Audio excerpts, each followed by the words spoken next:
여러분 안녕하세요.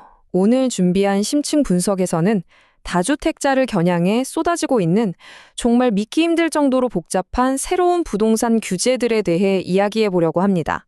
이게 워낙 얽히고 설켜 있어서 도대체 시장이 어떤 파장을 일으킬지 많이들 궁금하시죠? 자, 거두절미하고 바로 들어가 보겠습니다. 82.5%. 네, 맞습니다. 엄청난 숫자죠. 다가오는 5월 9일을 기점으로 다주택자에게 떨어질 수 있는 최고 양도소득세율입니다. 가산세까지 붙으면 사실상 남는 게 아예 없는 수준이거든요. 이 무시무시한 숫자는 지금 시장의 판돈이 얼마나 커졌는지, 그리고 왜 이렇게 혼란스러운 상황이 펼쳐지고 있는지를 아주 단적으로 보여줍니다. 오늘 다룰 핵심 내용들입니다. 다주택자를 향한 전방위적 압박부터 저가 매도에 숨겨진 세금 함정, 똘똘한 한채 현상, 뜻밖의 갭 투자 논란, 그리고 궁극적인 매물 잠김 현상까지 쭉 한번 짚어보겠습니다. 자, 첫 번째 파트입니다. 다주택자 전방위적 압박, 말 그대로 퇴로 없는 규제 상황이죠. 5월 9일 데드라인을 코앞에 둔 다주택자분들은 진짜 출구 없는 미로에 갇힌 기분이실 겁니다. 현실적인 선택지는 딱 4개뿐이거든요.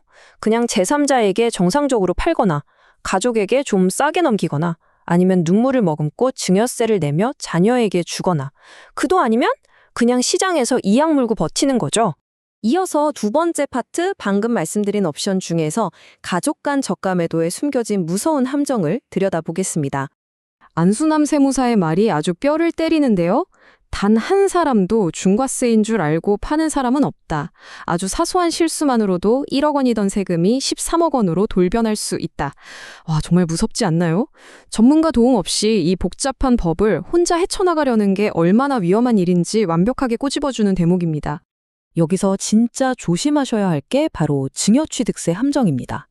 만약 10억 원짜리 아파트를 자녀한테 시세보다 30% 혹은 3억 원 이상 싸게 판다? 지자체는 절대 이걸 일반 매매로 안 봅니다. 일반 취득세율 혜택은 날아가고 어마어마한 징벌적 수준의 증여취득세가 철퇴처럼 떨어지는 거죠. 숫자로 한번 체감해 볼까요? 10억짜리 주택을 무주택 자녀에게 넘길 때 원래라면 일반 취득세율 1.1%에서 3.5% 정도만 내면 되거든요. 그런데 이 함정에 딱 걸리는 순간 세율이 무려 12.4%에서 13.4%로 수직 상승해버립니다. 페널티가 붙어서 원래 내야 할 세금의 무려 11배까지 치솟는 거예요. 진짜 억소리 나죠? 우리한테 더 와닿는 6억 원짜리 집을 예로 들어보겠습니다. 여기서 가격 측정 살짝 잘못하면요. 원래 660만 원이면 끝날 세금 청구서가 순식간에 7,400만 원으로 폭발합니다. 배보다 배꼽이 더 커지는 이 말도 안 되는 충격적인 상황을 집을 받는 자녀가 고스란히 뒤집어 쓰게 되는 겁니다. 세 번째 주제로 넘어가 보겠습니다. 대출 연장 금지와 똘똘한 한채 현상에 대한 이야기입니다. 정부의 방침은 아주 확고합니다. 규제 지역 안에 있는 다주택자한테는 LTV, 즉 주택담보대출 비율을 0%로 제한해버렸고요. 기존 대출 만기 연장도 원칙적으로 싹 다 막아버렸습니다. 한마디로 숨통을 꽉 조여서 버티지 말고 제발 집 좀 시장에 내놓으라는 아주 명확한 시그널인 거죠. 그런데 말이죠. 전문가들은 이게 참 기계적인 부작용을 낳고 있다고 지적합니다.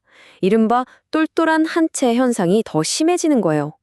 자금줄이 막혀버리니까 다주택자들이 서울이나 강남 같은 알짜배기 자산은 끝까지 움켜쥐고 상대적으로 덜 중요한 지방 매물들만 헐값에 던지기 시작한 거죠. 대출을 막았더니 오히려 지역 간 양극화만 더 빨리 진행되는 그런 씁쓸한 상황입니다. 네 번째, 상황이 참 묘하게 꼬여가는 뜻밖의 갭투자 논란입니다. 이 정책의 모순이 여기서 터집니다.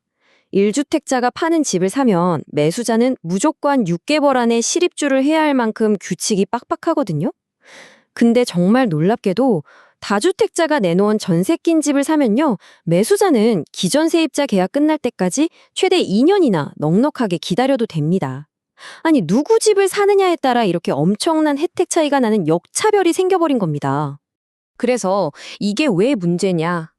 이 2년이라는 긴 유예 기간이 본의 아니게 합법적인 갭 투자 뒷문을 활짝 열어버린 격이 됐거든요.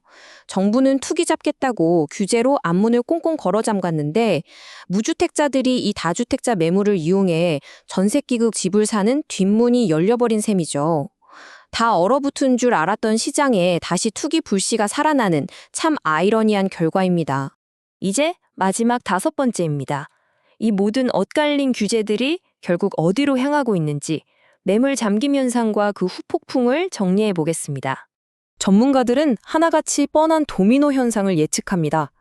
세금 폭탄 때리고 대출까지 꽉 막아버리면 어떻게 될까요? 집주인들은 시장에 파는 대신 그냥 자녀한테 줘버리거나 아니면 아예 문 걸어 잠그고 끝까지 버티기에 들어갑니다. 그러니 시중의 매물은 씨가 마르고 그건 곧바로 전월세 가격 폭등과 매매가 상승으로 이어지죠. 집값을 잡겠다는 애초의 의도랑 완전히 정반대로 가버리는 겁니다. 우리는 지금 딱 폭풍 전야를 지나고 있습니다. 타임라인을 쭉 보면요. 3월, 4월, 짧은 기간 동안 살 사람 팔 사람 정신없이 움직이고 나면 5월 9일에 무시무시한 세금 데드라인이 쾅 하고 떨어집니다. 그리고 그 이후엔 시장 매물이 완전히 말라버리고 임대료가 치솟는 그야말로 완벽한 부동산 빙하기가 올 가능성이 아주 높습니다. 자, 공급을 늘리겠다며 사방에서 규제를 조이고 있는 지금. 과연 시장은 정부 의도대로 안정을 찾게 될까요? 아니면 꽁꽁 얼어붙는 더 깊은 빙하기를 맞이하게 될까요? 이 복잡한 시장을 제대로 바라보려면 누군가의 선의나 정책 의도를 믿기보다는 우리 눈앞에 놓인 냉혹한 숫자와 현실을 똑바로 읽어내셔야 합니다. 오늘 준비한 심층 분석은 여기까지입니다. 함께해 주셔서 감사합니다.